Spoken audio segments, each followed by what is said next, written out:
Hello అందరికీ welcome to my channel Pavani Venkat Galaxy. అందరూ ఎలా ఉన్నారు? నేను చాలా బాగున్నాను. ఇంట్లోనే చికెన్ పలావ్ని ఈజీగా టేస్టీగా అలాగే సింపుల్ వేలో అయితే చికెన్ పలావ్ అయితే నేను ఇంట్లోనే చేస్తానండి. చాలా బాగుంటుంది. టేస్ట్ అయితే అందరికీ ఫేవరెట్ అనమాట. ఇప్పుడు ఎలా చేసుకోవాలో తప్పకుండా ఈ వీడియోని అయితే లాస్ట్ వరకు చూడండి. ఒక్కసారి అయితే ట్రై చేయండి. టేస్ట్ అనేది చాలా బాగుంటుంది. ఫస్ట్ వచ్చేసి మంచిగా వాష్ చేసుకున్న చికెన్లో ఉప్పు, కారం, పసుపు అలాగే పెరుగు అయితే వేసి చక్కగా మ్యారినేషన్ చేసుకొని పక్కకైతే పెట్టుకోవాలి. అలాగే మనం ఈ ప్రాసెస్ స్టార్ట్ చేసే ముందే మనకి ఎంత కావాలో అన్ని రైస్ అయితే తీసుకొని వాష్ చేసుకొని నానబెట్టుకోవాలి. ఈ వీడియో చేసినప్పటికైతే మా ఇంట్లో బాస్మతి రైస్ ఉంటే నేను బాస్మతి రైస్తో అయితే చేస్తున్నాను. సోనా మసూరి అయితే కూడా వాడుకోవచ్చు. అలాగే కట్ చేసిన ఆనియన్, పచ్చిమిర్చి, ఒక లెమన్ స్లైస్, అలాగే కొత్తిమీర, పుదీనా కూడా ఉంటే టేస్ట్ అనేది ఇంకా బాగుంటుంది. ఆ టైంలో పుదీనా అయితే లేదు. అలాగే హోల్ గరం మసాలా అనమాట.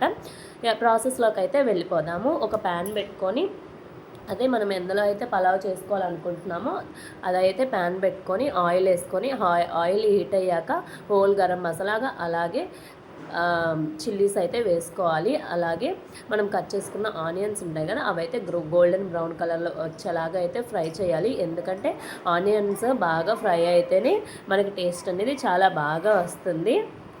బ్యాక్గ్రౌండ్లో మా పాప కూడా వాయిస్ ఓవర్ ఇచ్చేస్తుంది, మీరు అందరూ కూడా వినండి. అలాగే ఆనియన్స్ బ్రౌన్ కలర్స్ వచ్చేలాగా ఫ్రై అయ్యాక టమాటా స్లైసెస్ కూడా వేసుకొని కొంచెం మగ్గించుకోవాలి. టమాటా బాగా ఫ్రై అయ్యాక అందులోనే అల్లం వెల్లుల్లి పేస్ట్ అయితే వేసుకోవాలి. అల్లం వెల్లుల్లి పచ్చివాసన పోయేలాగా ఫ్రై అయితే చేసుకోవాలి. ఎందుకంటే టేస్ట్ అనేది బాగుండదు. వాయిస్ ఓవర్ ఇస్తుంది మా పాప సైడ్ నుంచి. నెక్స్ట్ వచ్చేసి మనం మ్యారినేషన్ చేసి పెట్టుకున్నాం కదా, అదైతే చికెన్ అయితే ఇందులో యాడ్ చేసి చికెన్లో వాటర్ అంతా పోయే వరకు ఫ్రై అనేది చేసుకోవాలి. మూత పెట్టి చికెన్ అనేది కుక్ చేయాలి. అలా చేస్తేనే టేస్ట్ అనేది చాలా బాగుంటుంది. అలాగే కొత్తిమీర, పుదీనా కూడా వేసుకోవాలి. మా ఇంట్లో అయితే పుదీనా లేక నేను కొత్తిమీర ఒక్కటే వేసాను.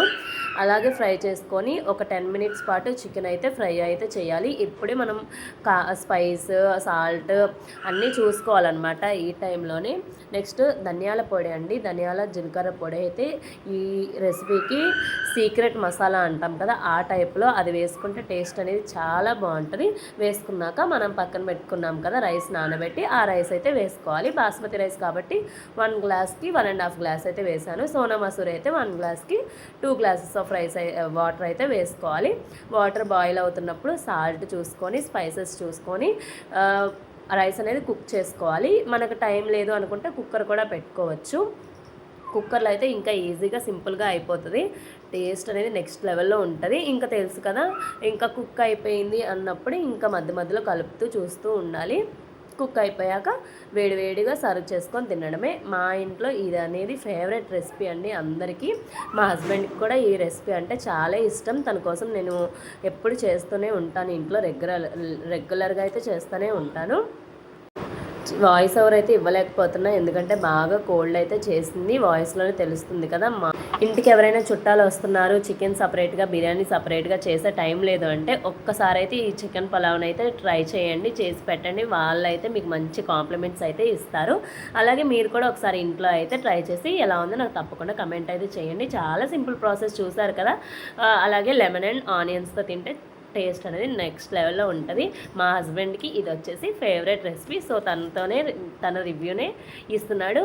అలాగే ఈ వీడియో ఎలా ఉంది ఏంటి అనేది తప్పకుండా కమెంట్ అయితే చేయండి. ఇంకా ఛానల్ సబ్స్క్రైబ్ చేసుకోకపోతే సబ్స్క్రైబ్ చేసుకోండి. ఇప్పటివరకు వీడియో చూసిన ప్రతి ఒక్కరికి thank you so much. Bye bye. Next video కోసం వెయిట్ చేయండి.